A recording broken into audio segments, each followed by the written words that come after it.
What does it mean to live life to the fullest, train to your potential, and perform at your best? Leave nothing on the table. That's a non-negotiable, is that I strive to be better every day. Because if I'm not on top of my game, how's anybody else going to follow me down the road? Keep demanding more of yourself to live up to that potential and to stay hungry. Training is progress. When I look at the word training, I think of steps, baby steps to get somewhere that you want to be. And that is basically your life journey. It's a mindset in itself, man. It's like, it's not just about, I know that for you, a lot of that's about the physical, but we're constantly in training, whether it's growing our skill sets, whether it's growing our physical bodies, whether it's growing our relationships, whatever. And all of that's a training ground. And that kind of goes back to the mindset that we just talked about. You underestimate yourself and you don't even start. But then once you start, you often surpass what you thought you could do. Perform at your best, mate. That's sort of what life is all about. I want to have the knowledge, I want to have the fitness, the health, the ambition and drive that no matter what comes along, when that next phone call comes, I can just say yes. I don't have to worry. Just go and do it. Yo, what is up, guys? Welcome back to the Live Train Perform podcast. I'm your host, Sean Kober, and joining me for the second time on the podcast, Mr. Simon Moloney. How are you, brother? Very well, thank you. How are you? Very good, mate. Now, it's been over a year since we last had our previous conversation. And for any new listeners, we discussed, our journeys through the military, through our sniper training, talked a lot about your deployment, about how, the circumstances about that unfolded in Afghanistan with you getting shot in the throat and then being subsequently awarded with the Conspicuous Gallantry Cross by Her Majesty the Queen. For anyone that is interested in that, I'll have that episode linked in the show notes. But I must say, mate, over a year later, that is still one of my favorite conversations that I've had for this podcast. And I think I've got about 162 odd episodes so far. So, yeah, really good conversation. And it's one that I go back to every now and again, man, just to check in. And, every time I listen to it, it's like reading a good book, right? Like I take different lessons from it in different when I'm in different mindsets. And it's always one of those conversations that I go back to. Yeah, I totally agree. You get into a deep conversation like that, and you talk about memories, and we went from sort of the beginning of the army, how that translates into sort of life lessons, and then operations. And like you say, every time you listen to it, you pick up a different point. But for me, I've never actually written down transferable skills, whether it be emotional intelligence or physical skills, or just how you think about things and approach problems. And that for me was writing it down. So if I go out on a run and I'll put it back on and listen to it again, you've like, wow, yeah, and it just gives you that confidence. Like I said, I've never written these down before, and that was a brilliant conversation, man. I really enjoyed it, and it's the first time I'd ever spoken that deeply about certain things, and also in that context. You can speak to family members about it, but you've been there. You're a sniper. You've been in operations. You've been in the shit. It was interesting, and for me, it's what a great way to document that. So I really appreciate it. Thank you. Yeah, 100%, man. And something you said there is, comes up for me all the time, and that is, this is why I post the way that I post on social media, and why I like having these conversations, man. Because, what I've realized over the years is when we talk about things, when we write things down, whether that's journaling or just having a fucking yarn with your mates over a couple of beers or whatever, man, like this is how you organize your thoughts, right? You have so many thoughts coming into your mind, and the more you speak about this stuff, the more you kind of not necessarily refine the story, but you remember certain elements of certain things, and you can choose what parts you're going to remember and what parts you're going to take lessons from, and you basically get an opportunity to organize your thoughts and put it into a manner that allows you to then, take lessons from that to be able to be applied or overlaid onto your present self, which is obviously going to affect your future. Yeah, I totally agree. For me, it was like when you're on a course or you're in a lesson or you're studying, I always write down a shitload of notes. Am I taking those in at the time? No. And these notes are, like your thoughts. A conversation like with yourself stimulates a lot more thoughts, a lot more thinking. and she write these shitloads of notes down, and like you say, you listen to it back as you read it through your notes, picking up pertinent points. And for every problem, or a question on what you've just been writing notes down on, you pick out a different bit, and a little different bit is relevant. And I'd say as I've maybe listened to that podcast at different stages of the year, different moods, different problems going on, or different challenges, you pick out different bits. So, I'm not going to lie, I'll probably listen to it again later today when I go out for a run. And I'll pick out a different bit will resonate with me. That's why it's great, and they're really important, really important. Yeah, absolutely, man. I've just finished reading a book, Man's Search for Meaning by Viktor Frankl, who survived 3.5 years, I think, in 4 of the Nazi concentration camps in World War II. Yeah, man, like he's documented some of the things that occurred during his time in those camps. But, what he really focuses on is, the psychological components of being in those camps and seeing how people react to different circumstances or react differently to the same circumstances. And, a big thing that he talks about is the people that typically survived, were those that had a meaning. They gave themselves a meaning for their suffering. They were giving their life meaning. They were giving every decision that they made a meaning. And then, that allowed them to then deal with that suffering. And I think it's really important, man, for, people to have a look at, different things in their life and see if they can take lessons from that. And when you got someone like that who goes through something like a fucking absolutely crazy, set of circumstances that just fucked up so many lives and has affected so many millions of people worldwide, and probably does continue to do so today. Like when you have someone go through something like that and then be able to put that into words to give people an understanding of what he went through, but also, how different people were processing these same situations and same circumstances in a different manner that either allowed them to, stay alive essentially, or give up. And something he talks about in the book, man, is like you could tell when people had essentially given up, and within days they were dead, man. Yeah.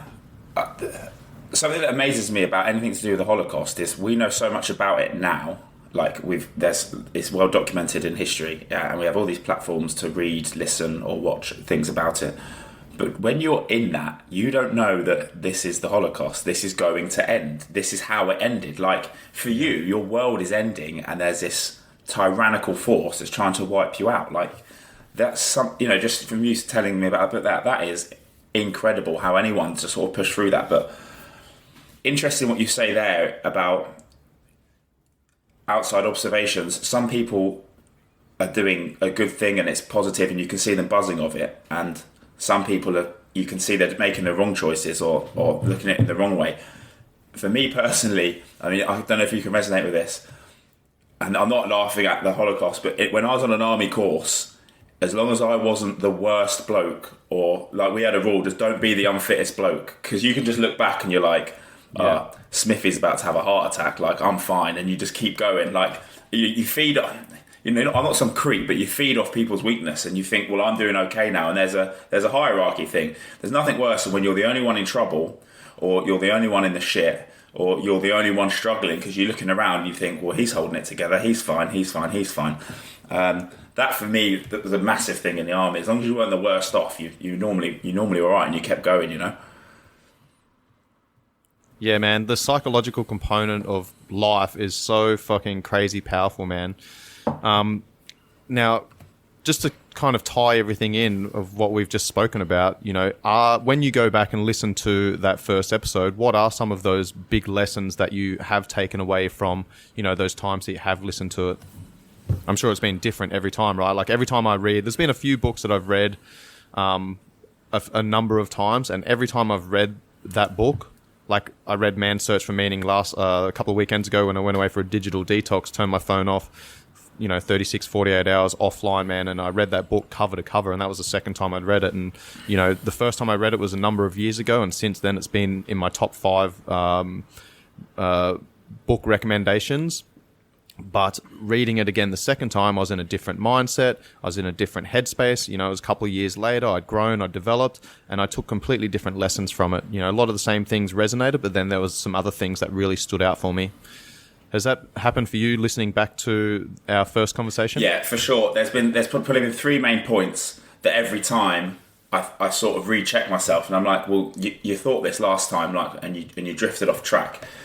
First one is don't go off other people. So, like, you know, this Instagram world, and I tell myself this all the time, yet through the stuff you watch and view on social media, or, you know, you see these people living their best lives or being really successful, and even though you tell yourself not to sort of judge yourself off them, subconsciously you do take it all in, and sometimes you just need a little reevaluation of like, well, these are my goals, and I'm actually progressing towards them very well, and I've hit certain goals, and so recheck yourself there.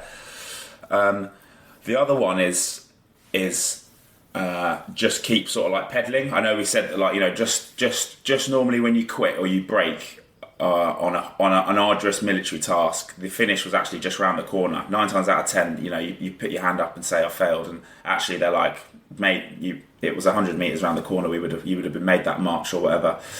And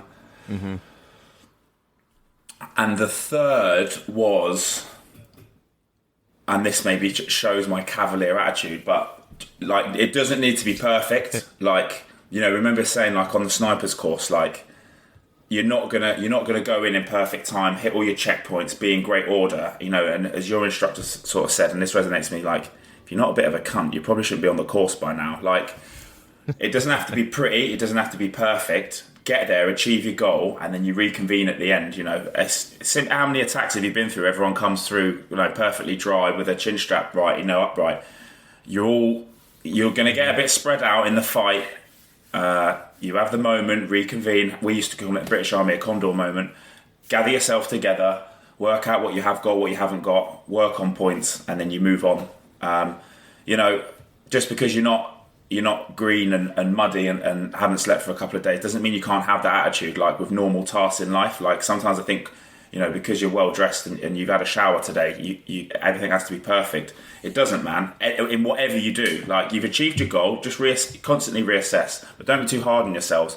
I think sometimes we go the other way, and you mentioned the pendulum. So, like, we've gone, you know, the pendulum swings one way, you may be drinking too much, you're being undisciplined, but if the pendulum goes the other way, and, you know, you're not going to eat sugar, and you're going to have 4 hours sleep and do 2 hours meditation and a 20-kilometer run, and then you don't hit that goal, then you beat yourself up again. Like, this isn't realistic. You know, realistic task, should I say? And also, you know, it's not going to be pretty. Just achieve your aim. You've got there. Good. Yeah, 100%, man. Progress is much better than perfection. If you can, you know, keep doing those 1%ers every day, that is going to, you know, that those 1%ers, like, that adds up, man. That becomes compounded interest, right? Like, that's where the magic is, bro. And this is where people go wrong, is like they need to have all the fucking answers before they take that first step, where it's like, you know, you're never going to have the perfect plan, or even if you do, like, you know, what do you say? Like, no plan survives contact with the enemy. Right, so, like, it's great to have that plan. It's great to have the standard operating procedures, the actions on for certain scenarios. But at the end of the day, like, those are a set of guidelines to get you moving, give everyone an understanding of what they're working towards and what needs to happen at certain points. But once shit starts fucking happening, like, you need to be flexible, you need to be adaptable, and you need to be able to kind of work within those guidelines, but, you know, kind of bend the rules a little bit to suit the circumstances. Yeah, I totally agree. What would you say your say 3 points are from that podcast, or the issues discussed? Probably one of the first things that comes to mind is, you know, what we both spoke about when we were going through the snipers course, and we're like, fuck, man, we are not going to pass this course. How the fuck can anyone pass this course? This is so ridiculously hard. Right, but then again, it's that incremental change. You start learning things, and, you know, you start implementing those things, and those little pieces of the jigsaw puzzle start coming together, and you start building, and then all of a sudden, like, you know, you're putting it all together, and now you're passing, and now you're like, fuck, you know, 2 weeks ago I was failing everything, and I didn't think anyone was going to pass this course. And now all of a sudden, like, you know, you're starting to put those pieces of the jigsaw puzzle together, and things are starting to work out, and the plan's starting to fall into place. And, you know, that was a big one for me. Another big takeaway right now at this stage is, you know, the transition process as well, you know, which is something that I've still got mates going through that process now, getting out of the military. You know, there's still no, you know, when you, as we mentioned, man, like when you join the army, you get taught how to become a soldier from a civilian, but then when you get out, you don't get taught how to reintegrate back into civilian society. And I think that's a big piece of the jigsaw puzzle that's missing as well. And, you know, this is something that will come up again as we go through this conversation with what you guys are doing with Head Up Charity. And that's, you know, why I'm aligned with the Swiss 8 boys and what they're doing, because, you know, that is a big piece of the puzzle that, once we start putting that stuff into place and we give people this education prior to them getting out, or within kind of 6 months of them getting out, give them some expectations on what they can, you know, what they essentially are going to come up against, and situations that they're going to find themselves in, and, you know, these thoughts that are going to come into their mind, and some of the problems that we've had going through the transition process. Like, once we can start giving these guys these lessons and prepare them ahead of time, you know, I think it's definitely going to make that transition process a lot easier, and it's going to help people kind of manage their minds a little bit more, so that they're not falling into these fucking pits of depression where the wheels fall off when, you know, they stop doing the things that made them such good soldiers. Yeah, I think the key point to what you just said there as well is, you know, my mind was racing as you were saying that. There is no set answer. There is no set things that you do. Everyone's different. Everyone's going to go back to different backgrounds. Your family background was very different to mine growing up. That's going to have an impact. Where do you settle when you leave? But I think this is where Swiss 8 and Head Up are leading in this, and this is where we are going to be the world leaders in this. It's giving you the tools to cope with it. Like, we're not going to jump on you, and because soldiers don't want that either. I don't want to be mummy cuddled. Like, I know what to do. Tell me how to do it, and I'll do it. I think so. Like you said, standing back, giving guys the tools, picking them up where they need to be picked up, but giving them this sort of routine that's going to put them on the best possible course, and then letting them find their own way. I think too many charities, or, you know, in the veterans mental health sector, they're not on the radar until it's too bad, and then you have to jump on them, and it's like sort of critical, you know. It's that reactive exactly model. Where rather than a proactive model, where I think Swiss 8 and Head Up, when we find a groove, are going to be much more beneficial to your average sort of service leader or serving member, for when the wheels fall off. It's sort of like giving yourself an MOT and keeping on the right track, you know. Mm-hmm. Yeah, it's principles driven, man. You know, as you said, most soldiers, like, they don't necessarily need to be, you know, fucking have their hand held through the process. It's just like, hey, these are the principles. These are the different methods that you can choose to achieve that outcome. Pick whatever fucking works for you. But it's just about giving them those principles, making them understand what those principles are about, what the desired outcome is, and then give them the tools to be like, hey, these are the options to achieve that desired outcome. Choose the one that's appropriate for you right now. Because, you know, you could say fucking, like, yin style yoga is a great tool for helping manage your mind, drive the parasympathetic nervous system, you know, get into a relaxed state after being in a highly stressed state, or on edge for a certain period of time in a sympathetic state, that fight or flight state all the time. But going into a yin yoga class and sitting there for an hour, stretching, focusing on your breathing, being in your own fucking head, that might not be a good option for some people. That might drive them wild, man.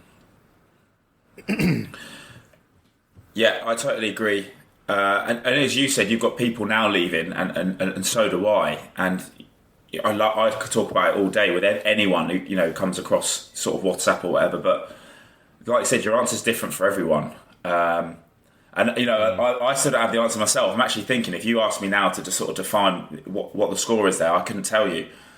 Some people are sort of, my opinion or assessment would be like, right, you've got to let him burn out at the minute. He's not going to He's not going to learn.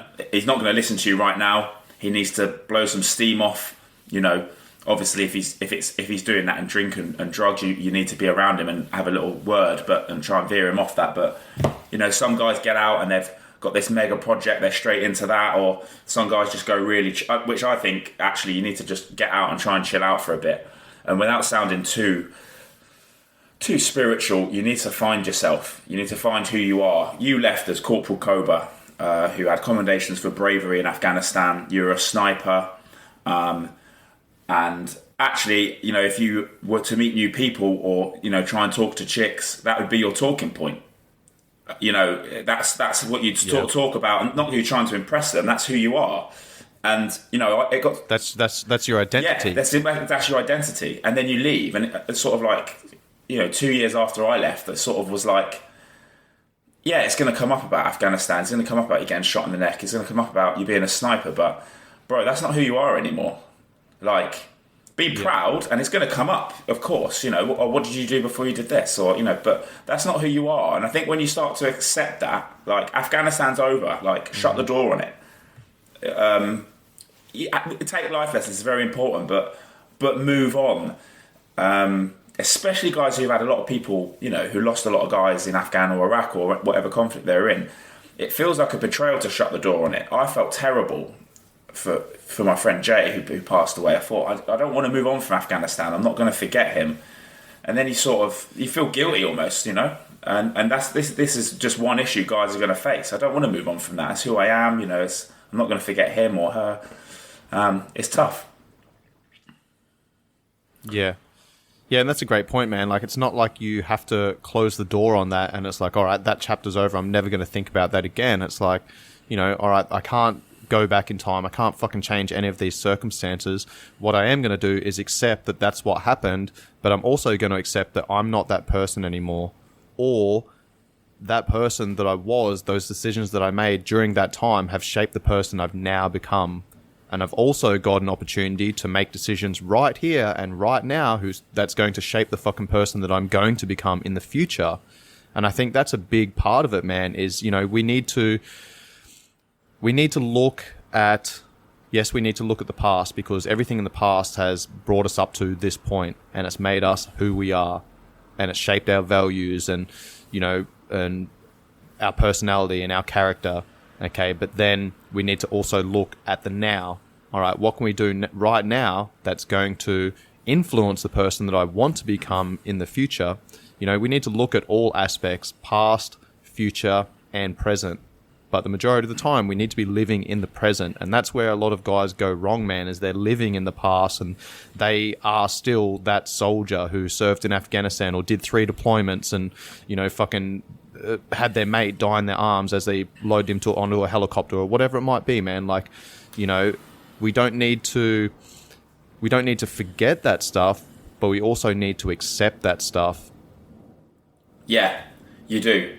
And it gets to the point as well where it's like, you paid your respects, but he doesn't want you. You're now making this about you. You now need to move on. You need to do what's good for him. He hasn't. There's a famous quote that I sent to Paul in the beginning of Head Up, but it said, I think that, you know, the most important part of a veteran's life is when he starts thinking about those who died and starts living for them instead.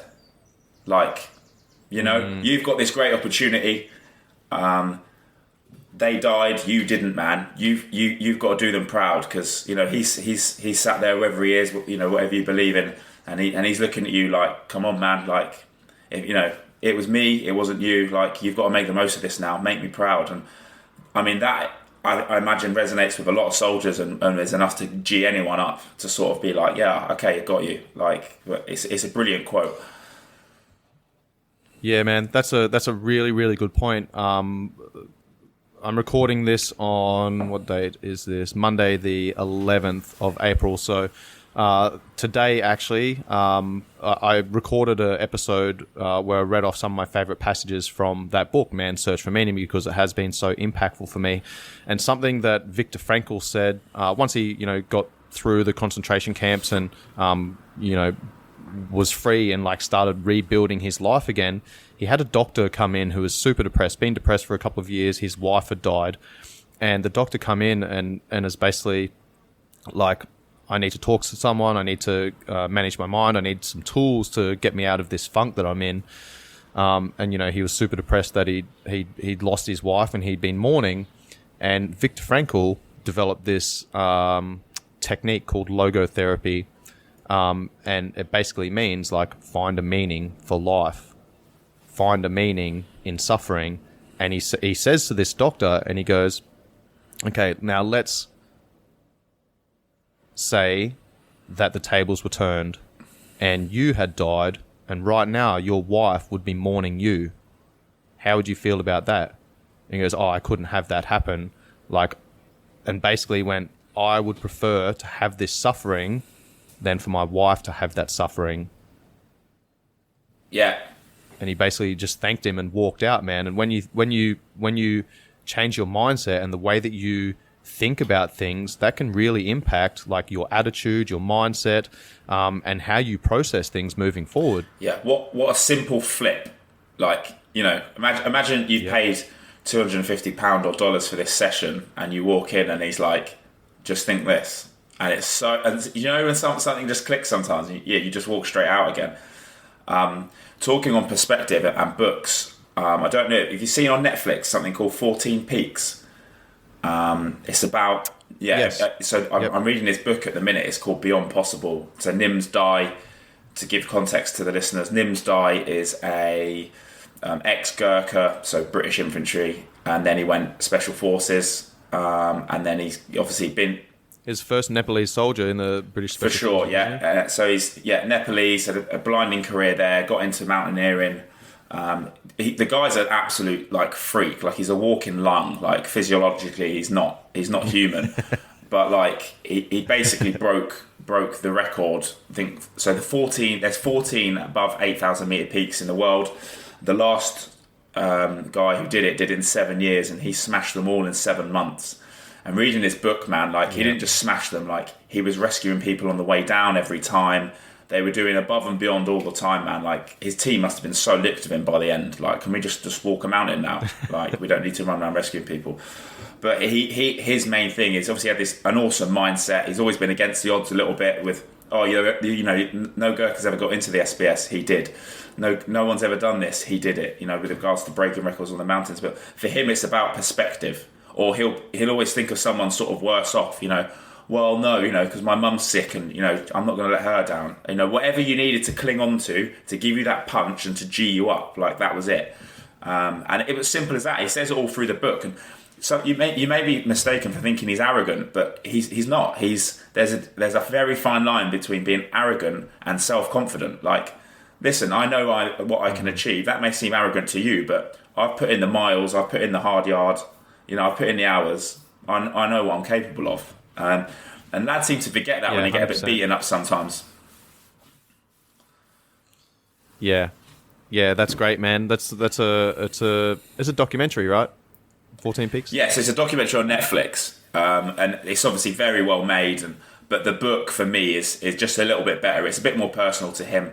I think that the Netflix documentary is more geared towards trying to promote the Sherpa, the Sherpas, and their community, which is right, because they have been exploited, and, you know, they don't get the recognition they deserve, and that's 100%. His mission there. But the book is a bit more personal for me, and it's really good. I'd recommend it, mate. Yeah, absolutely, man. I'm going to write that down. But yeah, I really enjoyed the documentary. Mate, what I want to do now is just kind of touch on what's unfolded for you since our last conversation just over a year ago.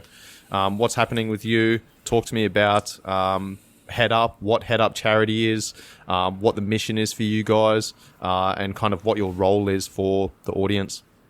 Yeah, sweet. So Head Up charity was started by a close friend of mine, Paul Minter, who suffered with his own PTSD. The military system didn't work.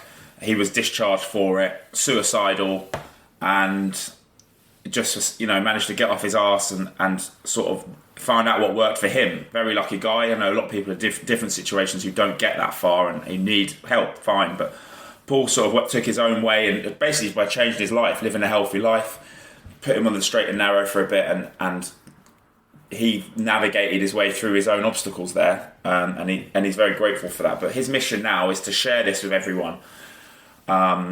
So we've become a charity since we spoke on the first episode. We're a CIO, which is quite hard to sort of get. I won't go into the ins and outs of it, but it basically means what does that stand for? A community interest organisation, and it means that we are completely not for profit. So the way we're governed, there's a lot of stigma attached to charities at the minute with regards to where do the profits go. You know, like you actually only need to donate 5% of the money you make or raise to the cause. The 95% can be pretty much to run this or pay people's wages. So, and I get it, people are starting to wise up to it, and I think they should. And there's a lot of charities that are like, you're like, well, you raised so many billion, and yeah, you made this £120 million leisure centre for the community, but where's the rest of it gone? You know, it's very grey area. So we've sort of fought for that, and we had to go through a lot more sort of hoops to jump and doors in order to get that. But now we're set, and we can actually go to people and say, well, this is us, as opposed to, so what do you want £100,000 for? Like, that's all Paul's doing. Paul, whose pockets are going exactly. into? Paul's hell bent on, we will do this properly. We'll do it once and properly. So fair play to him. And we are now in a 2-year fundraising camp sort of stage, because the eventual aim is to build a holistic retreat where you'd come away for 7 days initially, and we're looking at maybe a 21-day model. And you, similar to Swiss 8 actually, are based around 8 pillars of health. We just take people in, put them with like-minded people in a relaxed environment. The main thing Paul found was when he was going into treatment, you're in a military camp in uniform, all the triggers are there, all the environments that he doesn't like and is feeling shit in, that's what he goes into. It's like having burns and going into a burning house to go and see the doctor. It's just not going to happen, is it? So yeah, that's the aim. Where we're at right now is Paul, each trustee, there's 4 of us, is doing a sort of big fundraiser over the next 2 years. Paul is on his. Paul has decided to run 5,000 miles around the UK coastline in 200 days. So he's averaging 28 miles a day, and he's currently 49 or 50 days in. Paul, I'm sorry if I'm a day or 2 off. And he's doing well. He's in the coast of Scotland at the minute. He's had great support. He runs around with a flag on his back, so he's got the head up, sort of he's branding head up. But Paul's whole thing was he didn't want to be supported. He wants to be taken in by the local people, which he has. He's had great support, and he's been received very well. He likes to sit down, talk to people on an evening. If they've had issues, sort of talk them through them, and just share positive thinking, share his energy, because the guy is buzzing. Like, you know, he absolutely just pushes it out on everyone. You can't not be happy around him, and he just wants to meet people, spread the word, and you know, just from that alone, mate, we've had so much interest. And I'm not saying just money, but yeah, he's raised money, he's doing really well. But people that just, I want to help, you know, a lawyer, someone here who's got a link here, who's going to, he's had young kids at school, sort of, he's given talks at schools on his way around. He's absolutely killing it, and he's just making those connections. Yeah, for sure. Connections and networking. Connections and spreading the positive energy. He's a massive, massive, massive advocate for that, Paul is.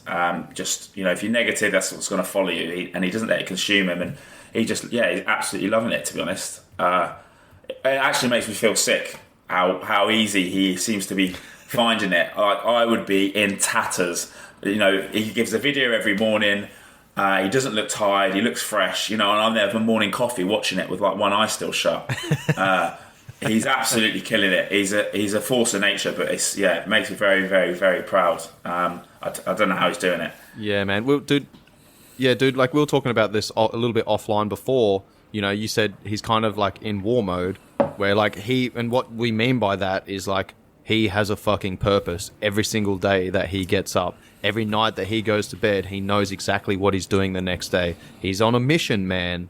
And when you have a fucking mission and you're single-minded about that, like, you're not bothered about the distractions, right? Like, you're just focused on what you need to achieve, man. And when you have that purpose, it gives you so much meaning to everything that you're doing. Yeah, he doesn't have distractions. This is, like you said, this is him. It's very similar to being on operations, as we said. Being on operations was physically tough, yes. You had arduous conditions sometimes. You were tired, people got hurt. And to a civilian, it's going to sound weird. It was the easiest time of my life. I didn't have to worry about anything. I worried about my next timing, my next meal, my next sleep, and potentially, when my weapon was clean. But it was clean anyway. Like, once you'd done that, you were done, mate. You had nothing else to think about. You just had to look after the brothers. That is so true, man. That is so fucking true, man. And again, this is something that's come up, and this is why, a lot of guys do live in the past, and that, most of these guys that do live in the past, like, they are the ones that have these issues. But a common theme that comes up is like, would you go back again? Yes. Why? Because that was a very simple time in my life.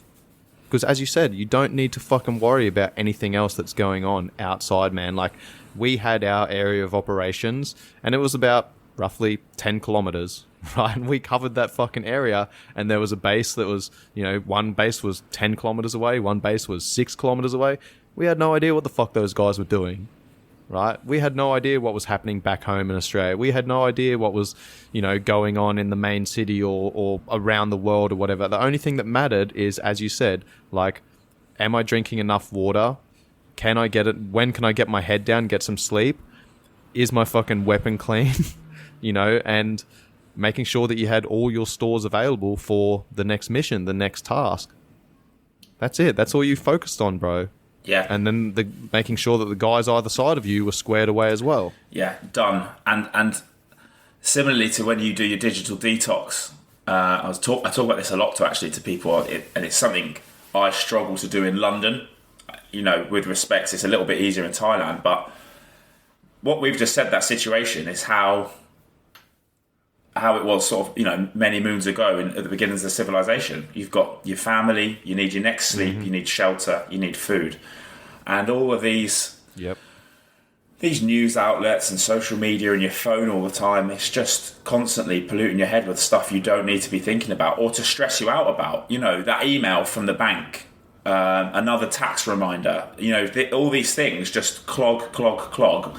Sometimes you just need to go, and we used to call it in the British military, like, just go feral. Like, when times are hard, just go feral, man. Like, just get your head down, just chin everything off.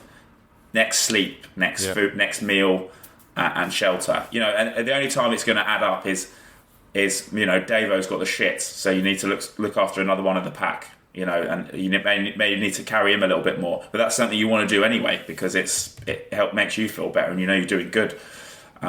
The digital detox thing you do is something we will definitely be implementing with Head Up as and when the retreat gets going, because it's brilliant. I come off holiday recently, and I had my phone and stuff, but just reading a book, you're minimizing, loved it.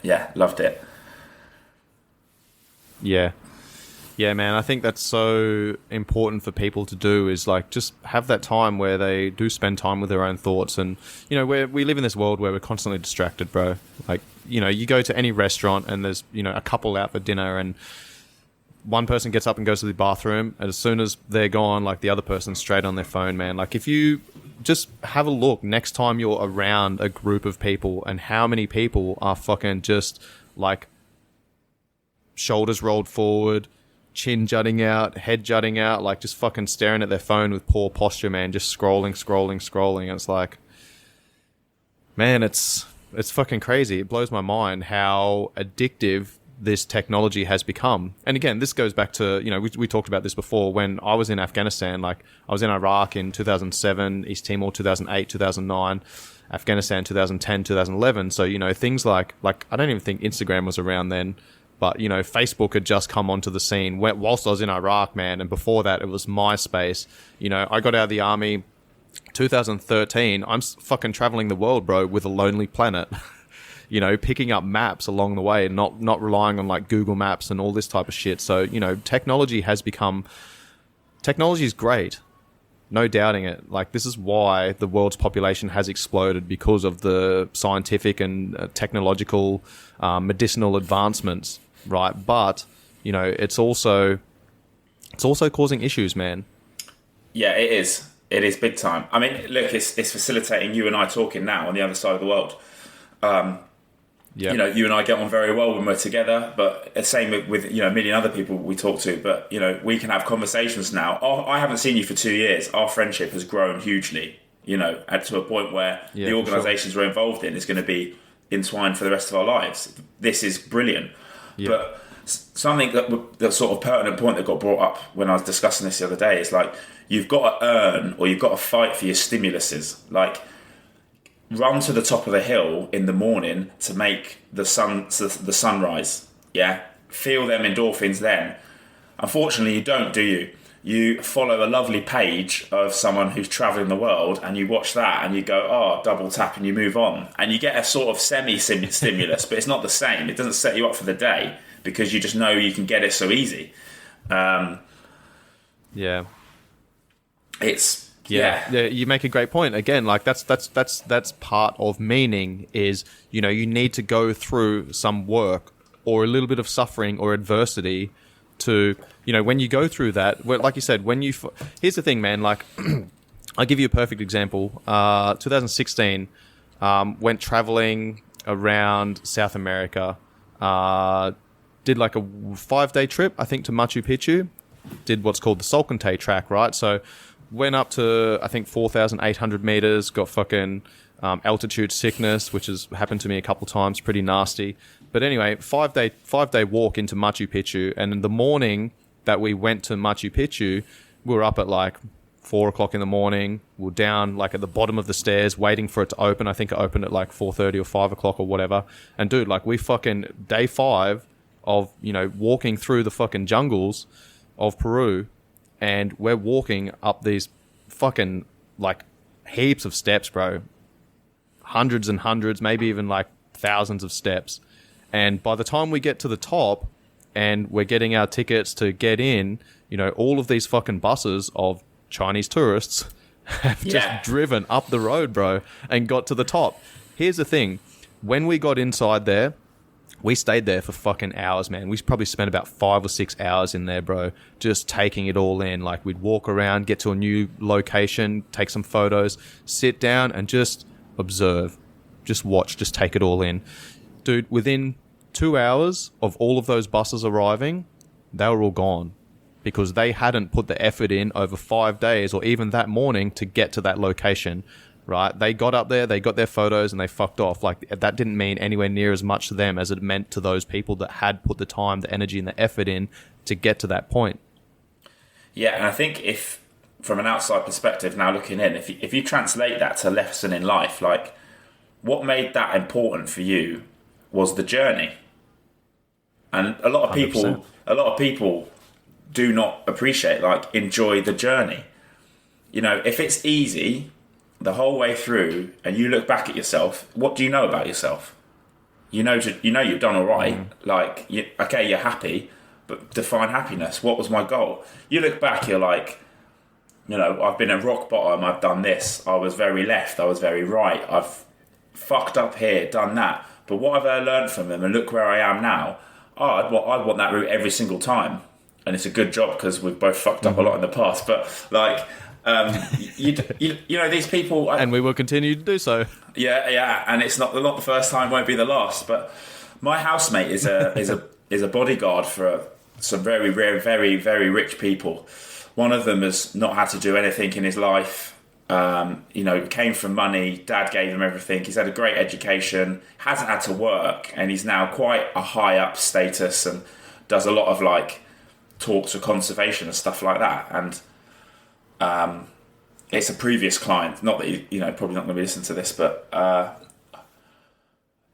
you know, Ollie, my housemate, said he is the most unhappiest man in the world. Like, he has everything he wants, he does not know what to do. He hasn't had the journey. He walk, you know, he can go out, he drives his car, then he's sort of like, there's no point reading a book. He can't relate to anything anyway, because no one's been through the challenge. And, you know, you find yourself in this in a situation where you're sort of meant to be high up, and you're looking down at like the people working for you, and you're probably jealous of them. They're fighting for something. They're in the fight. They're in the arena. They've worked to get there. They're going home, and it's horrible. And when he put it like that, we were like, God, I feel so sorry for him. The poor guy. He's never wanted for anything in his life. He's never had to fight for anything. It's terrible. There's no achievement in that, bro. It's like, and that's where, when, no matter where you are in your life, man, like, I'm not super fucking successful by any means, right, compared to other people, but in my mind, I'm fucking successful, bro. From my upbringing to where I am right now, like, everything has been a journey of growth and development, and like, in my mind, I'm fucking successful. Like, I could, this sounds horrible to say, man, but I've literally thought this numerous times where I'm like, if I die in the next year, I'm happy with what I've achieved in my life. Like, I am fucking content, man. And, some people are probably gonna be like, well, that's a really fucking morbid thought, but, when you've written your will 3 times by the time you're 25, like, you have to think about death. Because if you're not thinking about, death being a constant, a certainty in your life, then what the fuck are you doing, man? Like, you've got no context. You've got no reference point to be like, right, I'm 36 years old now, right? If I live till I'm 90 years old, like, I've already passed a third of my life, right? Like, what else can I fit into the rest of my days? How can I build my life so that I can bring fulfillment and contentment, do things that I fucking enjoy doing on a daily basis, a weekly basis? How can I build a life that I don't need a fucking holiday from? Don't get me wrong, taking a holiday, going somewhere and like switching off and having that time, like, that's super important, man. But I also understand that, I need to be doing things that do bring me contentment and fulfillment and achievement on a daily basis. Yeah, that perspective there is, people will take their whole lives trying to get to the point where what you have just said and how you view things. And for me, like you said, if I get to 90, I'm 31, I've lived a third of my life.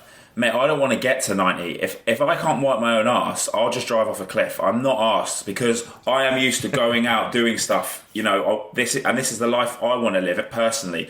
When you start like, clipping your wings, and you don't want to be like that. I don't get why people, sort of go for longevity, like, regards to, we'll just keep it quiet. So, or a lot of some people, my opinion as well, they're sort of like, but I want to save my money or do this so that when I'm older I can do that. I don't want to wait till I'm older. Do it now. Like, you're going to be very different at 45, at 50, at 60. You're not going to be running around on quad bikes and doing whatever else. And some of the best advice I had as a young lad was a very good teacher that I had at school. He was a bit of a role model, and he sort of raised us rather than taught us. Was like, always act your age. Like, you're 21. Like, don't get me wrong. Don't be defined by age, but like, don't try and act too old too soon. Like, you're 21. Go out, be a fucking idiot. This is where you get in fights. You get drunk. You get arrested. At your age. Yeah, okay, and then when you're a bit older, you need to take a different approach. But that will happen normally with most people anyway. If you live a sort of stable life, you sort of grow into these things and have a different perspective, and you're like, that doesn't really appeal to me anymore, because I've actually been in the gutter, like being kicked and thrown up, and for example. But you need to live, like you said, live a life where you don't need a holiday. I think that's brilliant. That's really good. Yeah. Let's go back to the head up thing. Like, obviously Paul's running around the UK at the moment. You've got a challenge coming up. Can you speak about that? You've tried to drag me into this. Yeah, I did try and drag you into it. Which I'm fucking... which I was super... You're not off the hook yet. We'll do something. So basically, we've got Paul, you've got myself, and you've got Adam and George, another 2 trustees. We all serve together. We're all in the forces. Adam and George now work together.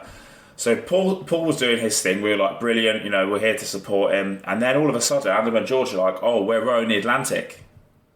Just throw that one in there. So now I look like the guy, I'm the stores guy now, while everyone else is off doing cool things. So I was like, I've got to pull something out of the bag. that's feasible as well. That's quite cool, but feasible. Initially, I wanted to do something in the Arctic, which I spoke to you about. Which I appreciate now in the time zone. I think this is like you woke up to this message like, hey bro, just plan this Arctic expedition. I assume you're in. Like, so yeah, my apologies there. I did a little bit of research and I was like, gosh, bro, this is going to be epic. Yeah, especially you. We need a lot of money you're for this. You're a fit guy. You're living in Thailand and you're going to go from like monkeys to polar bears pretty quick. So we looked into that, and obviously the aim is to raise funds. That costs like between 250 to 500 grand pounds. So you need to raise that amount of money before you've raised any money. And to be honest, if my just to do it to then whereas if my fundraiser earns anywhere near the low end of that, I'll be absolutely ecstatic. So I'm doing something called Summit to City. I'm going to climb Mont Blanc, which is in the French Alps. I think it's just above 5,000, maybe 5,300 meters. Get to the bottom of that and then cycle to the coast of France, which is 850 kilometers. Then I'm going to kayak the Channel, which is 21 nautical miles, and then run, I think it's about 70 miles to London. Depending on the route, I'm still planning the route. About 70 miles to London. So yeah, Summit to City. Paul will have finished his challenge by then. He's well on board with helping me out and being support. And that's what I'm training. That's what I'm training for now. I've got. When's that likely going to kick off? Sorry, yeah, my apologies. So summer next year, so 2023, any time between May and August. But what it will all hinder on is when I can get up Mont Blanc. So the mountaineering side of things, getting that, I'll be guided. Like I'm not doing it solo. I'm not experienced enough in that world. I'll be guided. I'll do that, and then after that, it's under my own steam. There, cycling, kayaking, and running. I think Josh is going to do it with me. Nice. I think he's a good idea now. We'll be like a married couple bickering about 2 hours into it up the hill. That's my challenge. And the main thing for me is I need to get it in before the boys do the Atlantic. There's no way I can handle Paul doing his, being on national media and stuff like that, and then the boys doing theirs, and then I've got that to go. So I can do mine. I've got my little t-shirt, and then we can go and meet the boys in Antigua and have a big party. No pressure. So that's the plan, mate. Nice. So everything that you guys are doing, what's it for? What's the vision for Head Up? What's the end state?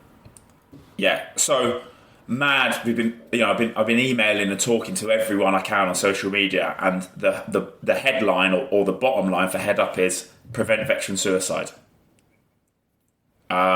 We have lost 10 close friends, people we know, people we served with in the last 6 months to suicide. It's getting worse. As you know, you've experienced the same with people you serve with and know. And as we get involved in this charity world and Head Up gets out, we have loads more people getting in touch with us. Yeah, my brother committed suicide. This. And what's weird, when you hear these stories, you put it to a unit and you're like, yeah, man, I was with that unit here in Afghan. And you're like, and it's just because another lesson, because it's not in the media doesn't mean it's not happening. But this is huge. In the UK, it's massive. So many families affected. Life-changing, isn't it? Life-changing, losing someone to suicide within your immediate family. So prevent veteran suicide. How are we going to do that? We're going to do it by building a retreat. And this retreat, essentially, the vision for it is, not trying to be the heroes, but like someone's having a hard time, they're on the ropes, and one of their friends or someone going, I've heard of a place, and it's non-military, and there's 4 guys there that run it that have your back, and that's all you need. And then you come in and we're going to have this set course, but whatever you fucking need, like, this is a place you can come to if you're on the rope. Do not commit suicide. Like, even if you're homeless, you've got no family, there are 4 blokes that have your fucking back, and we will teach you that actually there's an army of people that have your back. People do care about you. and that is not an option. Like, suicide is not an option. There are people here that care, and we're going to teach you, as long as it takes, better ways of living. It's not just about the course and the positive mindset stuff and the sort of pillars of health. It's contacts. It's, I know someone, and this will just build and build. The veterans are, you do anything, even if it's not sensible to you. I'd do anything to help a veteran. If you were in a situation financially, for example, and I couldn't afford it myself, I'd find a way of doing it, so that, because that's what you do for your boys, and you'd be exactly the same for me. That's what it's about. But bottom line, prevent veteran suicide. The UK isn't as big as Australia, right? Like, this retreat, when we build it, is going to be centrally located in the UK, so you can get there. We will get you a train ticket if needs be, but like, just get to us. And it's this sort of, I'm not going to say like beacon of light, but there's somewhere you can go when you really get to the ropes and you think there's nowhere else. That's the vision, that's the aim. Yep.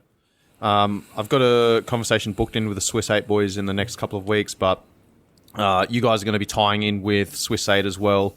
Guys will essentially come into, if guys are having issues, they basically get sent a link for the Swiss 8 app. They go through the 8 pillars of health and wellness. They schedule in, they structure, the most important things that's going to make a difference in their life, that's going to get them moving in the right direction, have a positive impact on their mindset, and then, set them up to be able to then come into you guys, go to the retreat, learn from you guys these are the principles, right? Like, if you're, in a highly sympathetic state all the time, you're in this constant fight or flight, we need to give you some tools to drive the parasympathetic nervous system. We can get you to relax, calm the mind down a little bit, right? Here's your tools. For one person, this might be yoga. For another person, that might be a float tank. For another person, that might be a fucking, horse therapy or animal therapy or whatever it might be. Like, there's different methods that we can utilize to achieve that desired outcome. Guys will come and spend that time with you. You'll teach them these lessons. You'll give them these principles. You'll give them the different methods, and then they go off and then they start implementing that, and they start finding those things that work best for them. And hopefully then they can start impacting their friends. They can start telling their friends about the things that are working for them, and, give them some ideas, and, build a little bit of a community of people that are going to be like-minded and supportive towards each other, that are going to share these tips and these principles and different methods that are going to achieve those outcomes. But then you also have access to the Swiss 8 app again to then go, all right, now I understand these principles on a much deeper level. Now these different methods, they make a lot more sense to me. Which one am I going to choose to achieve this outcome? Yeah, definitely. We highly rate the Swiss 8 app. It's already on our website as there as a partner, and actually, for reference, like, we encourage people to download it and get involved. It's going to be part of our aftercare, so to speak, of just like, if they need that. But I had a conversation with the Swiss 8 lads not so long ago, and we said, like, Mex and they're funny guys, but we were like, it takes 10, 20, a lifetime of studying for a doctor or psychiatrist to actually be able to get inside our heads and help. And even then, it may not happen. Like, we're not going to be able to do that. What we are going to be able to do is spread a positive ideology, like, sort of similar to why ISIS has spread so much, because it's an ideology as opposed to like a technique. It's you're just spreading an ideology. This is why it's so hard to fight. And that's what we're trying to do with mental health is, yeah, mate, I don't need to go into why you're upset and stuff. I'm not going to try and dive into that, but these are better ways of living. These are better ways of thinking. And like you said, you've gone wrong because you're here. This is how we get you back to here. Like, these are the different techniques. These are the tools. And this is what Soldier wants as well. You don't want to be, I don't know if you've ever sat down for therapy or anything like that. I don't want to be told what to do. I want to be left to do it on my own. We don't want our hands held, as you said at the very beginning here.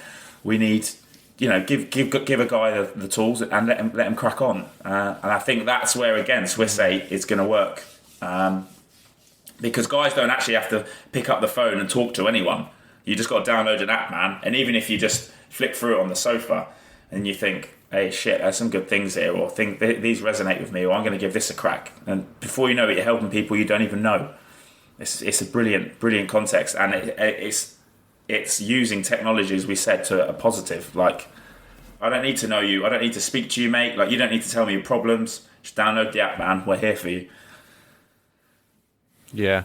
Yeah, and then pick and choose what's going to resonate best with you. Like some of the mindfulness stuff might not work for people right now because they're not in the right headspace. Some of the minimalism stuff might not work, or whatever it might be. So, some people might gravitate towards the fitness. They go to the fitness side of things and they go, hey, what's some movement that I can do that's going to, help me clear my mind and help put me in a better position, a better mindset, a better frame of mind so that I can, positively influence the rest of my day. You might start with that, and you might just follow a training program for 2 months, and then you're like, all right, this is really good. Like, I'm feeling a little bit better. What's the next thing that I can do? Oh, I'm going to touch on nutrition. All right, what's some different nutritional techniques that I can use, or different ways of eating that's going to, leave me feeling better, leave me more energized, give me more energy, increase my productivity, improve my ability to get to sleep, improve my ability to train and to recover and adapt and da-da-da-da. All right, what's the next thing? I feel like I've got some benefits from this.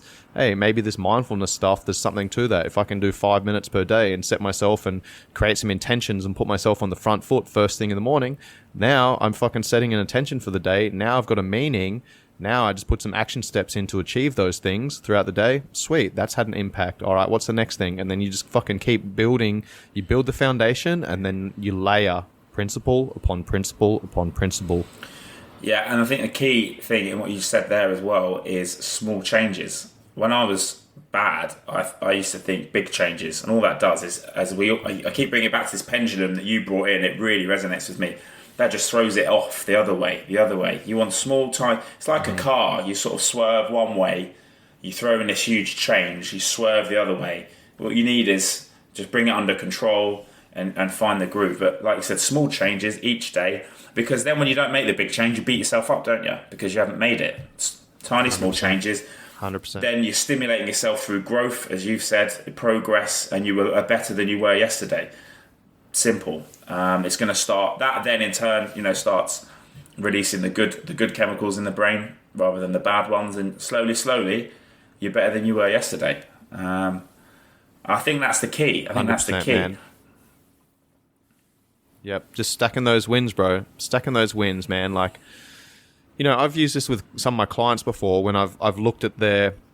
They reach out to me for online coaching, and I'll have a look at their training, I'll have a look at their diet, I'll have a look at their hydration, their sleep quality, sleep duration. I'll ask a heap of questions, and sometimes the first thing I'm looking at is like, all right, what's one fucking really simple thing that we can do on a daily basis that's going to move the needle in the right direction? Yes, you're really fucking stressed out at work, you don't have much time to train.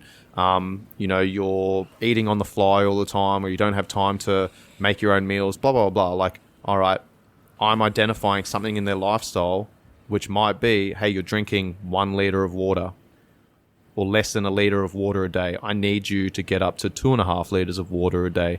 Okay, so for the next week, all I want you to do is drink 1.5 liters. And then the next week, you can drink 2 liters. And then the next week, you can drink 2.5 liters. All right, you've got that. You've won that. You've ticked that box. You've got to fucking tick on your calendar every single day for 21 days. Boom. All right, now we add the next thing, right? And just by simply doing that one thing, that's a cornerstone habit that then flows onto everything else. Like, I just recently signed up one of my good mates' wives as an online client. And, we had our initial conversation, and I said the same thing. I was like, what's a cornerstone habit that you can identify that's going to have a positive flow and effect to everything else that you do? And I said, for me, doing my schedule on a Sunday, sitting down, writing out my schedule, creating an intention for the week, right? On this day, this is my main focus. On this day, this is my main focus. These are the things I need to get done. I structure that in, and that allows me to, create a plan, but then I'm flexible with that plan. But that then has a flow-on effect, right? I get up in the morning and I go through my meditation. I have my coffee. I sit on the balcony and I watch the sunrise. Then I have a little bit of a stretch. Then I do da-da-da-da-da. So that one thing then has this positive flow-on effect. And something that she said was, if my house is clean on a Sunday, I'm starting the week on the right foot. And I was like, cool, that's the one fucking cornerstone habit that you need to do. And you need to have a talk to your partner and communicate that in a manner that's like, hey, this is really important to me. If I do this thing, then I'm going to be in a good mood. I'm going to, my house is going to be clutter-free, which is a reflection of your mind. My mind is going to be clutter-free. Then I'm in a position to then, drink 2.5 liters of water. Yeah. Bet your mate is raging with you. He's now like scrubbing every Sunday. Like, fucking hell, I wish he never introduced us to codes now. No, I totally. And like you said, it's stacking the wins. For me, with the Swiss 8 app, the thing that resonated most to me was something so simple. We just had morning routine. And you're like, out of all the in-depth programs, sorry to say it, Adrian, all the in-depth programs, for me, it's like the morning routine. And when they first started, I don't know if it's still on there now, but it was like a litre of water before you have your coffee. Put some lemon in it if you want. This, bosh, bosh, bosh. And when I'm mega crazy with work, the day is going fucking, going away. You're all over the place. Maybe I can't eat. I know I'm not going to eat, but sort of as well as I'd like. But I've identified that is get up a little bit earlier, have your water, have your coffee, go and make the bed, take your supplements, have a decent breakfast. And then it's like, okay, I'm going to go into it now and things might get hectic, but I'm good to go.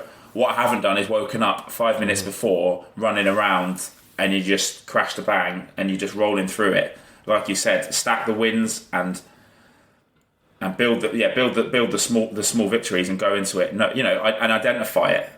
For me, that's the biggest one. I'm going to go into it now, but I started off the day fine. As simple as making your bed. Yeah, exactly, man. Exactly. Once you start stacking those wins, then you look for other things, those other 1%ers that you can start doing as well. And, once you can start aligning those things, then it fucking gets you moving in the right direction. It progresses. It creates momentum, man. Creates momentum. And it's much easier to maintain momentum than it is to build it. The hard part is to build momentum. And this is where a lot of people go wrong, is they try and make changes. And as you said, they fucking try and do everything at once. And instead of just choosing one or two things that they can achieve every fucking day, they try and do everything. They try and get, 5 days of training in, an hour of training every day. They need to be eating clean. They need to be fucking going to bed at a certain time. They need to be getting up at a certain time. They need to blah, blah, blah, blah. And it's like, you don't need to do all of those things.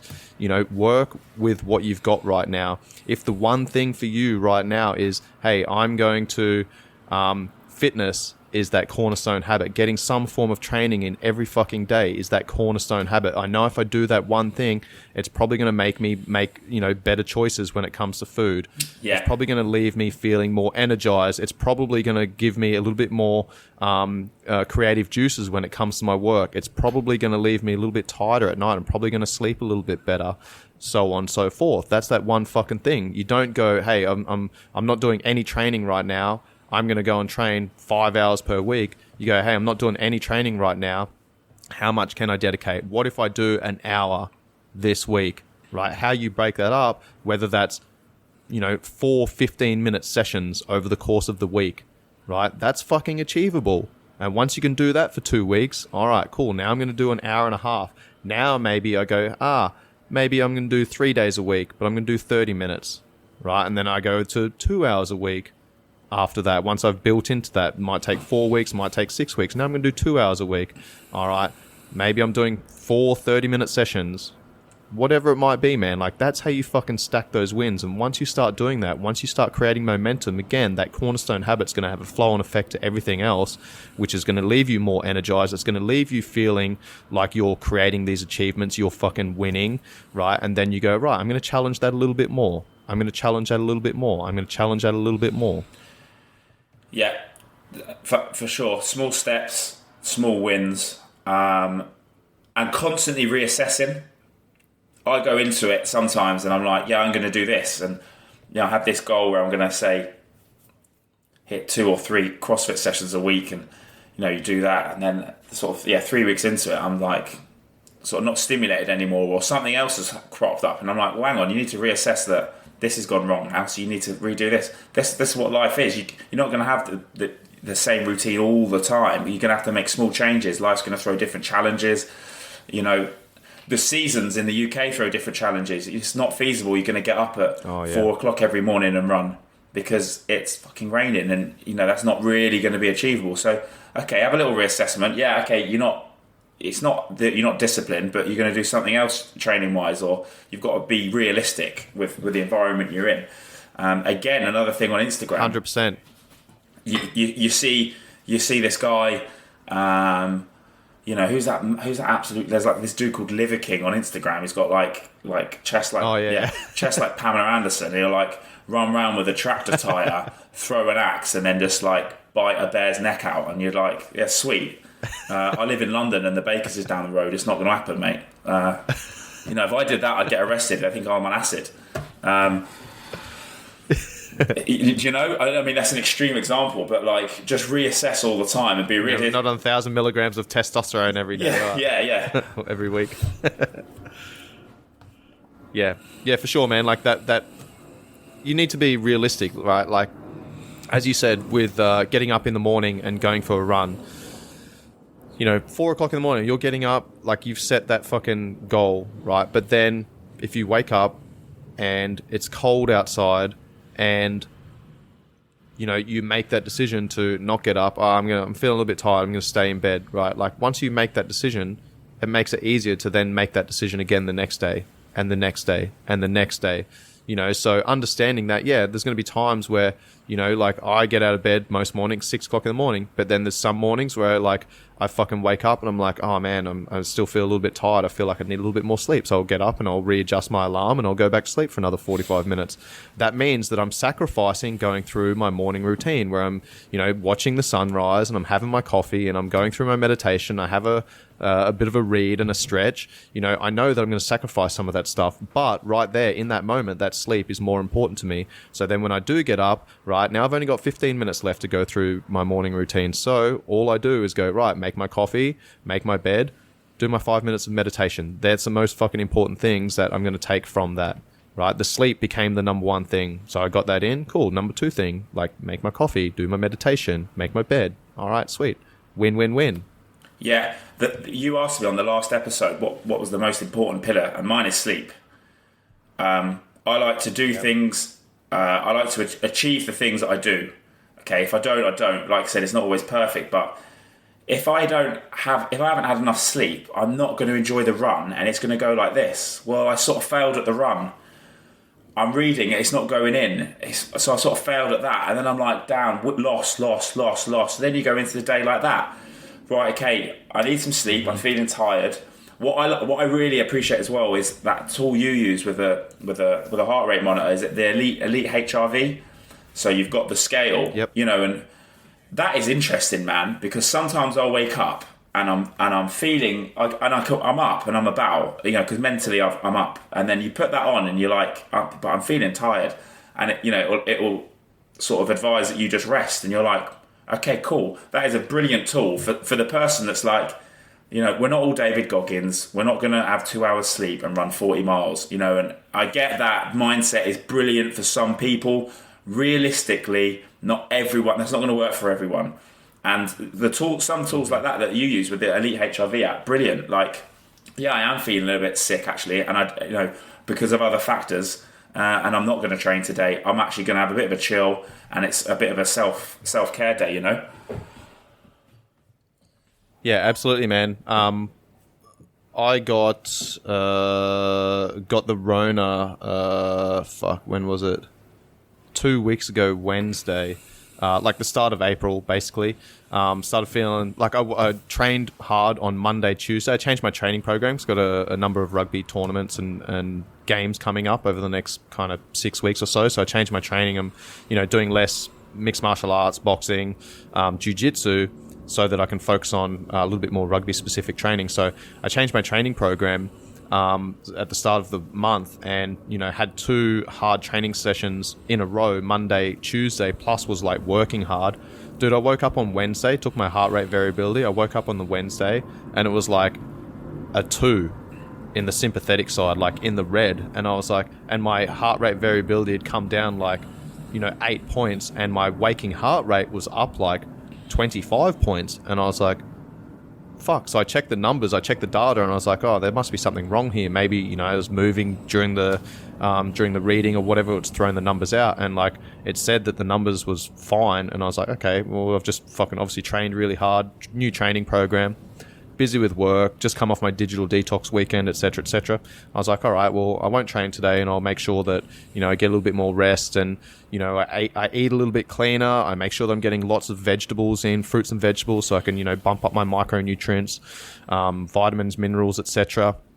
You know, I'm probably going to get a little bit more sleep tonight. I'll turn my phone off a little bit earlier, go to bed, you know, 30, 40 minutes earlier, whatever, blah, blah, blah. So I'd already made this decision in my mind. Fast forward through the rest of the day, worked a number of hours, and then I was driving down to Rawai, like probably 20 minutes away from where I live, and I could feel my throat getting a little bit, not scratchy, but kind of like a little bit warm. And I was like, oh, you know, feel like I'm getting a little bit run down or something. And then I got to the gym and I started chatting to one of my clients, and I was like, hey man, how's your HRV this morning? He goes, oh yeah, heart rate variability is a little bit off this morning, blah, blah, blah. I was like, all right, cool, we're going to have to adjust your training. And then I started talking about my HRV, and I was like, yeah, really weird. I woke up this morning, my HRV was in the tank, and then I like, boom, bro, it clicked, and I was like, fuck, maybe I'm getting COVID. And dude, that data told, and I straight away after that session, my client had already had it, and he's like, oh dude, I don't care, whatever, like, fuck it, let's do this session. So afterwards I left, went home, tested straight away, negative, messaged my coaches the next that night, and I was like, hey, someone might need to cover for me, I'm feeling a little bit run down, blah, blah, blah. Woke up the next day, tested negative, went to worked for a couple of hours, and then just hit the wall, bro. And I was like, I had to cancel like 5 of my sessions, fucking came home, tested positive, boom, all right. And like the day before, my data told me that I was getting run down. My sympathetic nervous system was jacked up, and my body was trying to recover. And that data told me that before I even felt anything. Yeah, that is proof that app is brilliant. Wow. Yeah, that's cool. That's interesting. I you know, I've learned this all from you and from training at Tiger and stuff like that. But to see it work in that case so quickly before you'd even felt anything, that's impressive, man. Yeah, that's definitely. You should maybe write in, get some free stuff, right to the app. Yeah, I should reach out to him and get him to sponsor the podcast. Yeah, man. But it's tools like that, dude, that, you know, have such a big impact on how we're feeling, right? Like if you wake up and you're feeling tired, you're in a sympathetic state, like, and you know you've got a busy day at work and you're going to be fucking stressed out, and then you want to go to the gym and like hammer yourself after that, you're just adding stress on top of stress already, man. Like your body is already dealing with stress, right? Like you're now just adding stress on top of stress, and you know that's just going to drive you, it's going to compromise your immune system, make you more prone to catching something, which is exactly what happened to me. Yeah, especially when you can then gauge that then. Well, I've got quite a big day anyway. Maybe I will skip out this run or this session. And what I'll do is I'll do this here.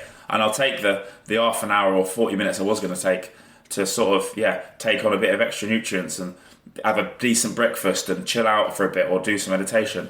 Like you said, constantly adapting. No plan survives first contact. Yeah, 100%, man. Mate, this has been a great conversation. I've really enjoyed it, as always, man. Love getting on and talking shit with you, and love our conversations via memes and videos. Sure. It's always good. Mate, if people want to, support Head Up Charity and what you guys are doing, if they want to donate, if they want to help out, if they want to connect, they want to network, what's the best way to get in contact with you guys and show their support? Instagram, Twitter, LinkedIn, Head Up Charity, or the website is head-up.org.uk.